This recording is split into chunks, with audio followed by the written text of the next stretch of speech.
so I'm not going to bore you about party stuff. But the one thing that helped me a lot, so when I was chairman in the Republican Party of Wisconsin, we had a mess. We had nothing as well. We had no governors, we had nothing.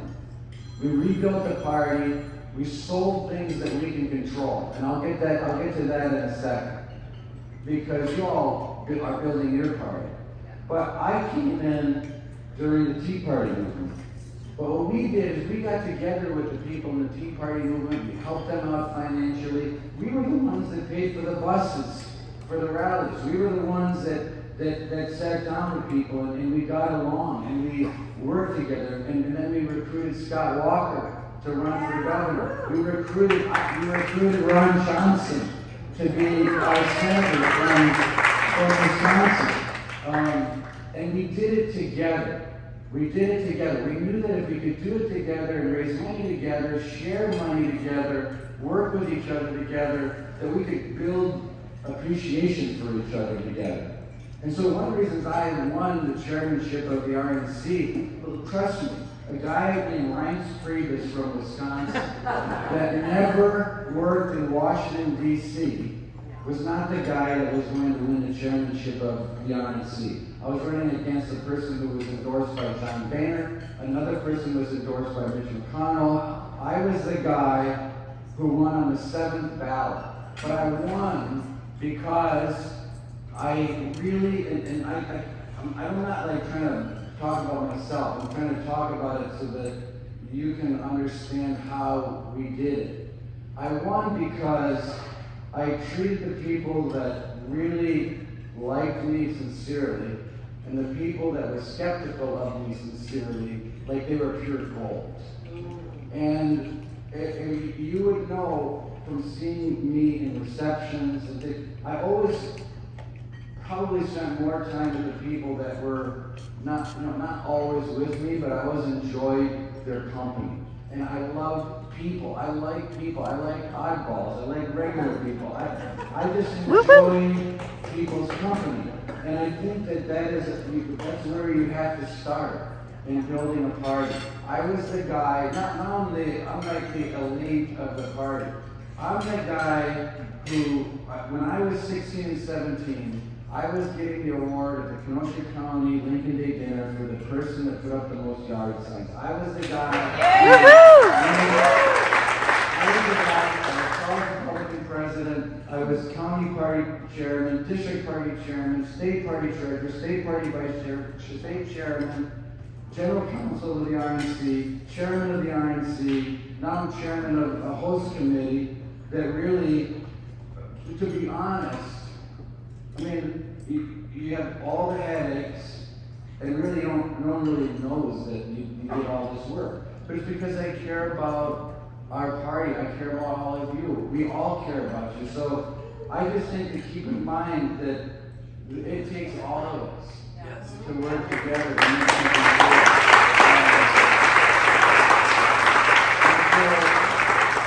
I want to say that the next thing is being party chairman, whether you're the county chair or the state chair.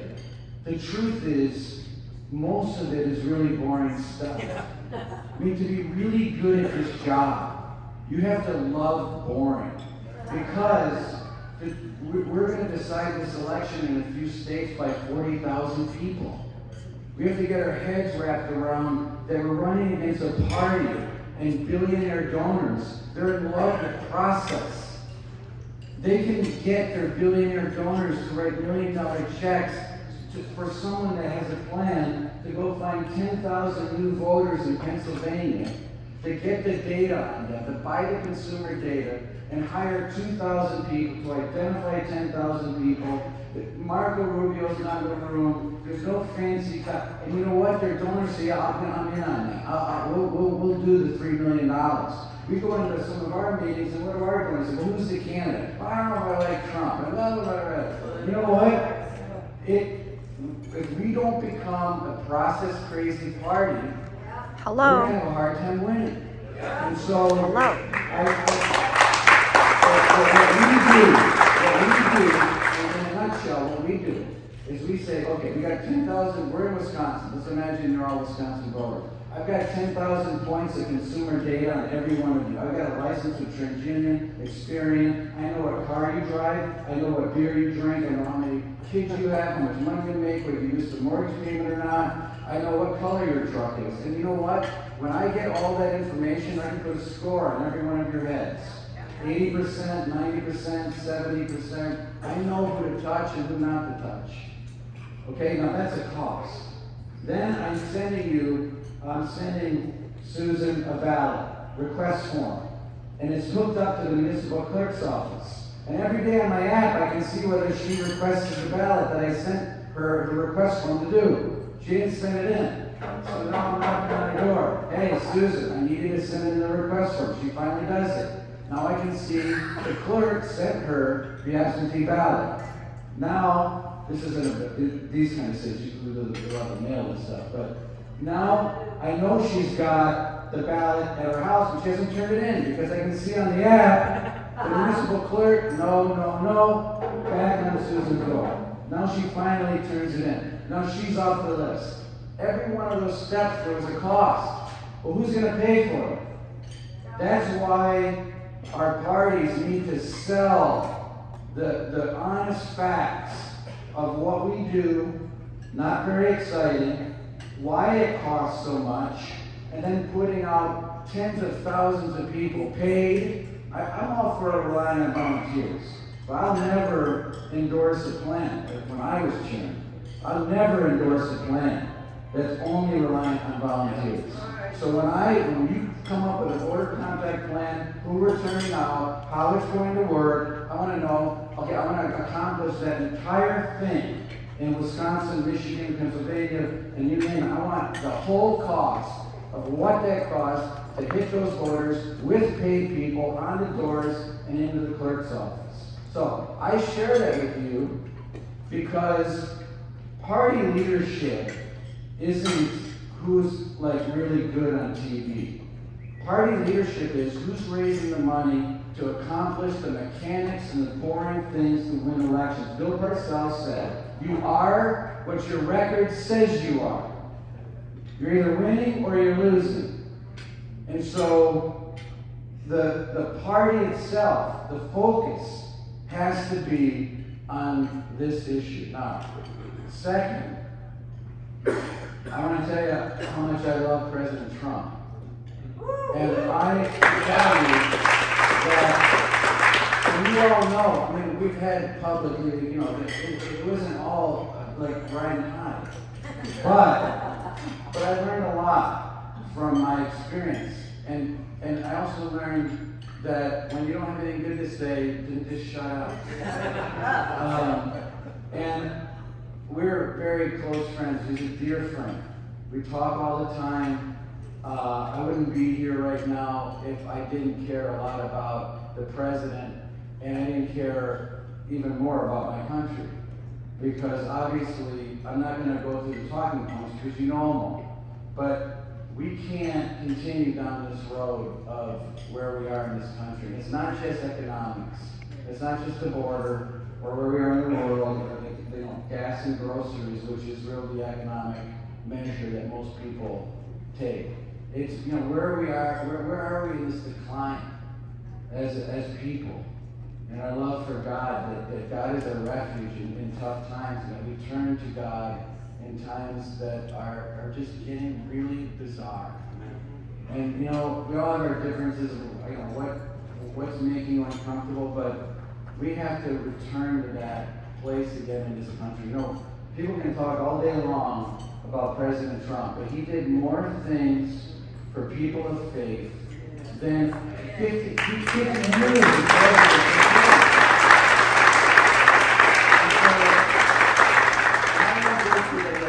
But there are certain characteristics about the president that I think are important to keep in mind. The first thing is, and Governor hit on it, it makes him more difficult to manage, but it's a great quality. He cares about everybody's opinion. And what he said, this is a positive, but one of the hard things about managing President Trump as opposed to other presidents is he talks to a lot of people. He doesn't live in a bubble. He doesn't, just because you're the chief of staff, you're a counselor to the president, or you're whatever, it could be that the bartender, the waiter, the person at the elevator, what do you think I should do? And I'm standing there and everybody, oh no, I think you should do X. I'm like, I just tried to explain to him you should have done Y. But he says, no, Reince, I think he's right. I think X is probably better than Y. I'm like, oh. But it's because he understands that one, the one person that's in front of me that thinks he or she knows everything probably doesn't. And his gut instinct is very, very sharp. And so I just stopped questioning things after all. He was totally right about that, and I thought it was crazy that and he ended up being right. He wants to make people happy. He wants to make people happy. And I know it's really basic, but when I try to describe the president, he wants people to feel and to know that their life is better today after he has the ability to change things than they were before he got there. And that's a really big guiding light when you want to make people happy. I always wanted to make the members happy of the RNC. One good way is great parties, food, and drinks. So one of the things that I remember the most about the White House was the first day. And the first day was something extremely special. And the president and I were upstairs eating dinner, and he looked at me and he said, hey, do you want to go down to the Oval Office? Well, as much as I'd been in politics by then, in Washington, of course, Barack Obama was president, and I had me in the Oval Office. So I said, that would be great. And of course, I had to get used to it. You're going to be the chief of staff, so let's go. So we were walking down the hallway, and we were following the Secret Service. We hardly knew where to go because we were up in the residence, and it's kind of a long walk through the residence, down to the park, or the colonnade. And we walked in, and it was one of the few times that I saw the president, and he walked in, it was dead quiet, just like that. It was dark. And I remember looking at him, and he was just standing straight up. And he was staring at the ceiling. I was just looking at him. And you could almost sense that he was feeling like this weight. And I was looking at him, and he just said, wow. And I looked at him, and he looked at me, and we stared at each other for about 5 seconds, which is a long time just to stare at somebody and not know what's going to happen. And he looked at me and goes, wow. Can you believe it? I said, no, Mr. President, I can't believe it. I went down to my office, and you're running the federal government, and there's no orientation. There's no handbook. There's nothing. It's just a Bible verse and a computer password. And you're off to the races.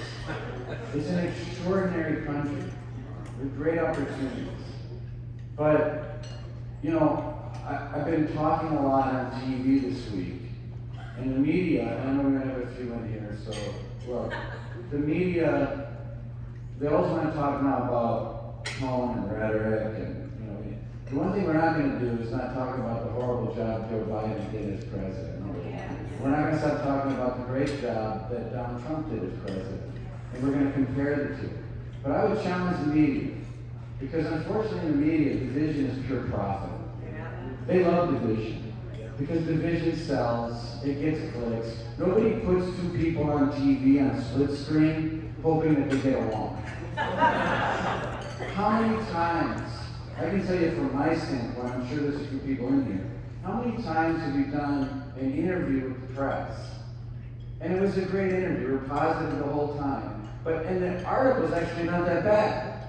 But the headline makes it look like you're just dropping a grenade on somebody you never did, because the headline is what gets the clicks so that people can click on something that they wouldn't otherwise click on. The problem in the media is division is pure profit and unity is elusive. So for the people that believe that we need to tone down the rhetoric in the media, I challenge you to do your job and report the news accurately and fairly.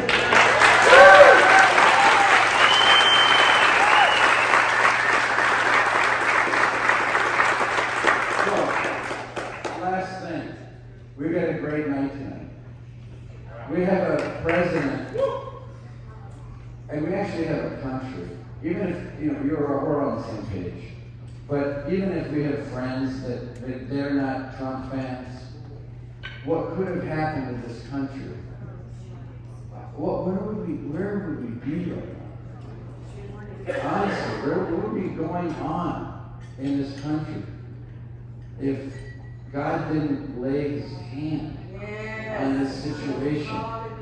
And because it would be an unknown, unmitigated, horrific situation, not just because of the tragedy, but what would happen to our country. And I think that we have an opportunity to make America one again. And I think that Donald Trump is going to have that opportunity. And I have really big hopes for tonight. I think it's going to be magical. I think it's going to be brilliant. I think the Democrats and the media are going to melt. And Donald Trump is going to